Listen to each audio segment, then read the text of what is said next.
The mind is the most powerful tool we have as human beings. It could be either benefit us or harm us.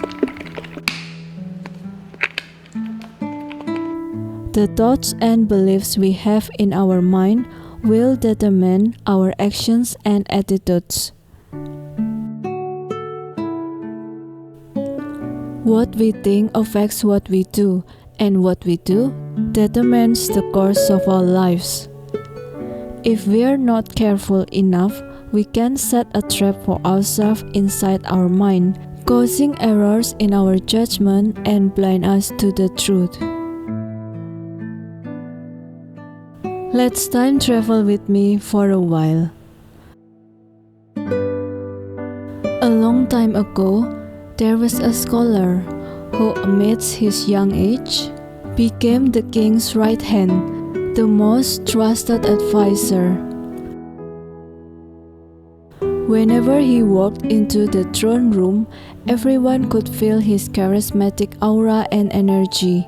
When he talked, people listened.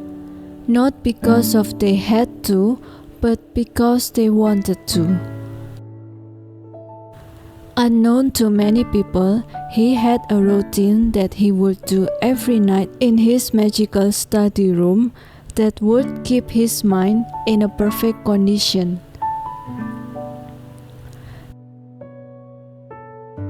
Empty is full, full is empty.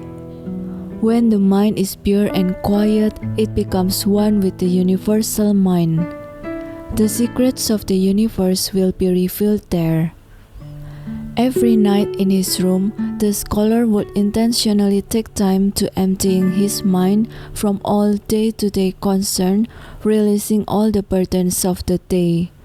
You can see it from the smokes coming out of his head. He released all his thoughts and emotions for the day, along with the stress, anxiety, negativity, limiting beliefs, past regrets, or overthinking. We need to cleanse ourselves from day-to-day burden we carry in our mind every day. This needs to be done properly. We don't just push it around and go to sleep and then wake up with the same exact state before we sleep. If we only do that every day, we will step into an autopilot mode where we operate, thinking, feeling, and doing the same thing every single day. Then there will be no space for new things in our mind. We cannot see beyond our current routine.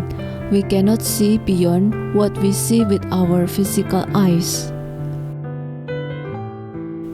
That's why it is called when our mind is full, actually it's empty, because there is no new wisdom, new insight, or new innovation. We will just live in the same way every single day, and our life is going to be the same in the future as well. On the other hand, when we empty our mind occasionally, this means we're giving our mind clarity and space to create new wisdom and insight. Just like this scholar had, that's why the king trusted him to be his advisor. He always had a wise and unique perspective about everything. Mind filter. We can only see what our brain's filter allows through. The scholar used a mind filter. You can see it goes around his head. As an individual person, each of us only have a certain capacity in our brain to perceive something. So naturally, we will filter everything that goes to our mind, because we don't have the capacity to hold all the knowledge in the world. We can intentionally choose what thoughts that we allow to enter our mind. What you see is filtered through your beliefs. You rarely see reality, you see your version of it. It's safe enough to say that reality is biased. Every person has their own version of reality, based on what they want and do not want to be true, and it might be affected by their past experience and the community around them. It's possible for two people living completely different kind of life from each other, yet they're both completely satisfied with their own life. If you ask one of them, they will tell you that the life of the other people is not fulfilling to their standard, and vice versa. These two people have a different set of belief and perception that affects their standard and their life's choices. Both of them are living in their own reality. There is no who's right, who's wrong, it's just a matter of choices. One thing that will be considered wrong is when we live based on other people's belief and perception, and we are unhappy and not satisfied with our life. This mind filter will also help the scholar to clean his mind from limiting beliefs and perception of other people that unconsciously affected him. If the doors of perception were cleansed, everything would appear as it truly is, infinite. Magnifying and minimizing glasses. We want a simple world, but we live in a magnificently complex one, and rather than open ourselves to it, we perceive the world through filters that make it less daunting. In his room, the scholar had a magnifying glass and a minimizing glass. He used both often. Sometimes we are unconsciously trapping ourselves into some extreme thinking where we see things biased by a specific point of view. It could be a negative point of view when we face a stressful situation and we can only focus on the negative things until we forget that we have the ability to overcome that situation. It could be a point of view that only benefits us, when what we think is the best for us is not the best for other people. It could be a misunderstood point of view, when we misinterpret other people's good intention with something else. It could be an overgeneralization point of view, when our judgment being clouded by some trauma from our past. Those examples show us that we can bend things and situations into many perspectives. We can see the negative, the positive, the dramatic, the ignorance, you name it. There will also be the first person point of view, the second person, the third person, and so on. Everyone sees everything differently, and we are free to choose to see from any point of view. But we need to keep in mind that the beliefs, mindsets, and stories that we choose create our habits, which will determine the course of our lives. That's why the scholar had been so careful with his mind. He used minimizing glass when he needed to take a step back from his train of thoughts, to stop the chaotic thoughts and see things clear-headed. He also used minimizing glass to help him shift it from his biased perspective so he can zoom out and see things from the point of view of an outside observer, put things into perspective. The magnifying glass is used when he wanted to shift his discouraging perspective into encouraging perspective. If we can obsess over the negative thinking, we can also obsess by the positive one. The magnifying glass can also be used when he wanted to shift to another person's point of view to understand more about some situations, because once again, everyone sees everything differently.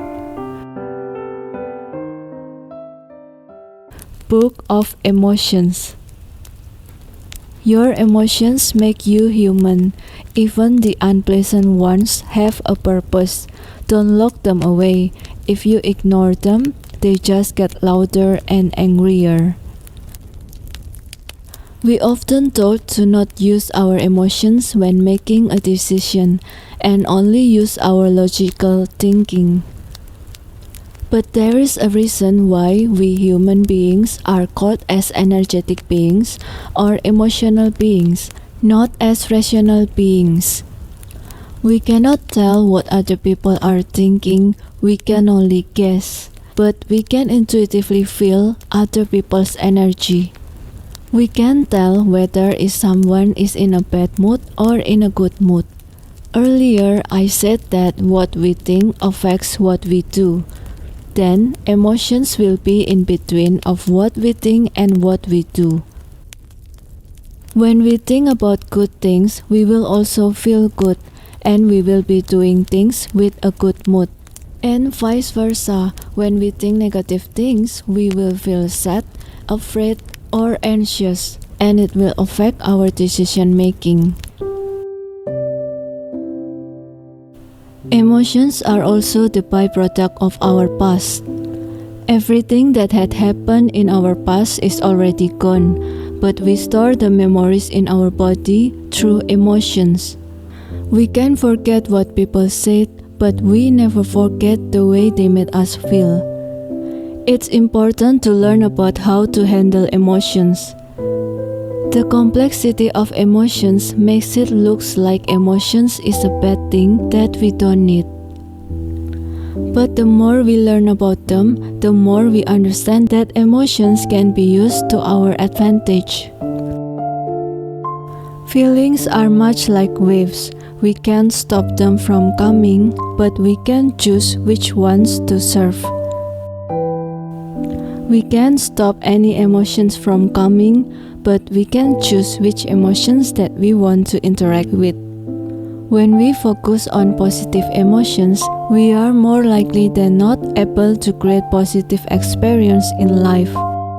Positive emotions also allow us to increase creativity and see more solutions than problems. As for the negative emotions, we cannot stop them from coming. If we suppress that feeling, it will come back over and over again until we acknowledge it. Just sit with that emotions. Maybe it's sadness, anger, or frustration. After a while, these emotions will leave us eventually. The scholar used the book of emotions to help him understanding how to handle his emotions. Emotions are so complex. Being able to take a step back from our emotions and observe them rather than react to them immediately is how we can use emotions to our advantage. For someone who met a lot of people and required to give advice to the king, the scholar knew really well that interpretation about specific emotions could differ from each person to another person.